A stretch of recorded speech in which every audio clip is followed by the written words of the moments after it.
Oswald Cobb, man of the people. I'm gonna be the new kingpin of Gotham. I just binge-watched The Penguin and I was completely blown away by it. It reminded me of Andor. It's a spin-off of a popular franchise that's so great in its own right that it would still be worth watching if it had nothing to do with that franchise. Lauren LaFranc and her team of writers have turned one of Batman's most cartoonish villains into one of TV's most compelling anti-heroes. The acting is incredible, the pacing is pitch perfect, and the cinematography recaptures the gloomy, noirish feel of Matt Reeves' Gotham while putting its own bleak spin on it. I loved everything about The Penguin, but what struck me in particular was how effectively the series used backstory to round out its characters and get you invested in them. They were all interesting characters from the get-go, but the revelations about their personal history added 10 times more depth and understanding to each of the main characters. Backstory can be a tricky thing. It can be a great way to develop a character, but it's often used as a lazy character development cheat code, especially in television. I love Mad Men, but I've always thought the Dick Whitman stuff was completely unnecessary. Don Draper was a fascinating enough character without a whole complicated history of identity theft.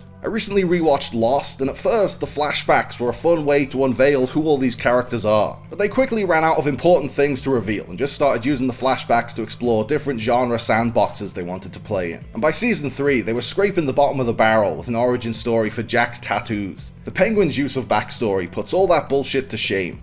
I thought the first episode of The Penguin was a bit slow. It had a lot of table setting to get through. After a brief recap of the end of The Batman, the standoff between Oz and Alberto gets a bit long-winded with the exposition, and the way it brings Oz and Victor together felt a little contrived. But that episode was just there to get all the pieces on the chessboard, set up the power vacuum left by Carmine Falcone's death, and establish where we are on the narrative timeline. The 7 episodes that followed kept moving us forward on that timeline, but also took plenty of opportunities to go backwards and show us how we got there, and more importantly, how all the characters ended up the way they are.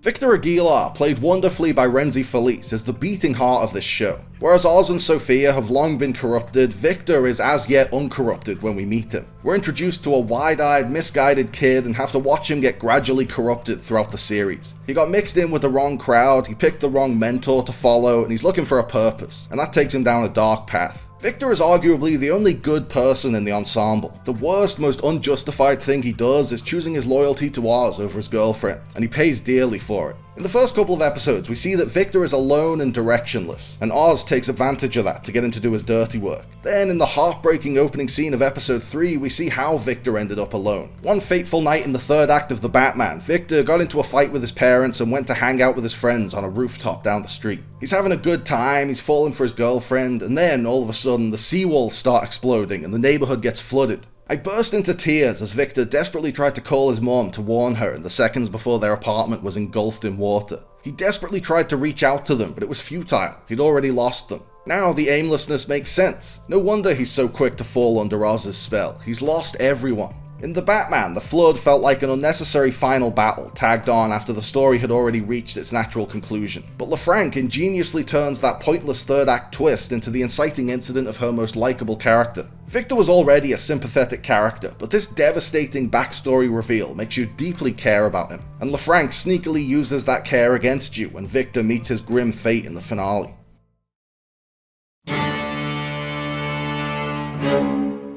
I've always loved Kristen Milioti. She was great in How I Met Your Mother and Palm Springs and The Wolf of Wall Street and Black Mirror, but I had no idea she was capable of giving a performance like she does in The Penguin. Sofia Falcone is a stone-cold badass, but she mostly uses that badassery to mask a deep well of pain. Initially, she just seems to have inherited her mean streak from her mob boss dad, but it turns out to be a bit more complicated than that. In episode 4, we learn that Carmine had Sofia framed for the murders of 8 women he killed, including her own mother, and had her committed to Arkham Asylum, where she endured years of abuse, torture, and psychological distress. Sofia is introduced as a stigmatized crazy person, the recently released mental patient who shouldn't have been released. But her backstory reveals that it's actually the other way around. Sofia wasn't sent to Arkham because she's crazy. She's crazy because she was sent to Arkham. She's pretty unhinged upon release, but who can blame her after she was subjected to unspeakable horrors at the hands of crooked quacks? Sofia was a captivating character from the moment she stepped on screen, thanks to Miliotti's mesmerizing performance and her tough-as-nails, zero-fucks-given attitude. But this tragic backstory made us understand her and empathize with her. It makes you cheer her on when she poisons her entire family, because after getting all the information, you feel the same injustice she feels when they all mistreat her.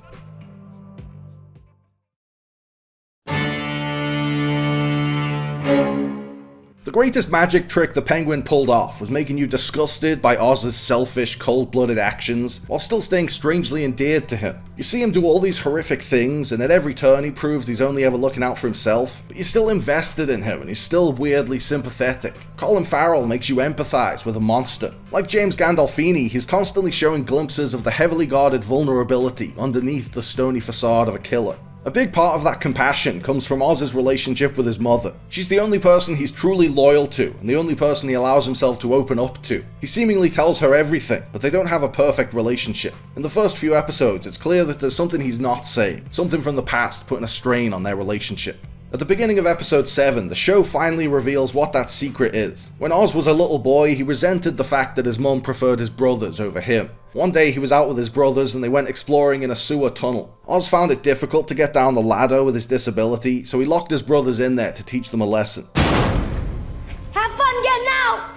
He went home and watched a movie with his mom as a rainstorm raged outside. Knowing his brothers were likely drowning, Oz said nothing and just enjoyed the alone time with his mom. This is some we need to talk about Kevin shit. It makes every other problem child who's ever existed look like a walk in the park. Suddenly Frances's standoffishness towards her son makes sense, and Oz's cold-hearted approach to his relationships with other people makes sense. It was a genius move for LaFranc to save the most important character's backstory until last. Victor and Sofia's backstories help us understand them early in their journey, but we think we already understand Oz until the penultimate episode gives us this shocking new information. Oz's backstory, arriving so late in the game, recolors everything that came before. We already knew he was a heartless murderer, but we didn't know just how far back it went. We see what drives Victor and Sofia to kill, but Oz was a killer from the very beginning. There are a lot of things that make The Penguin a great show. Great performances, great music, great production value, but television is a writer's medium, and The Penguin is an extremely well-written series. It has some of the most three-dimensional characterization of any comic book show, and a lot of that is down to its use of backstory. In the superhero genre, backstory usually means explaining how someone got their powers, or their costume, or their alter ego. But in The Penguin, the backstory cuts a lot deeper and explores the psychology of its characters, their self-doubts, their motivations, their deepest, darkest regrets. Marvel has struggled to deliver a halfway decent TV show for years, but The Penguin makes it look easy.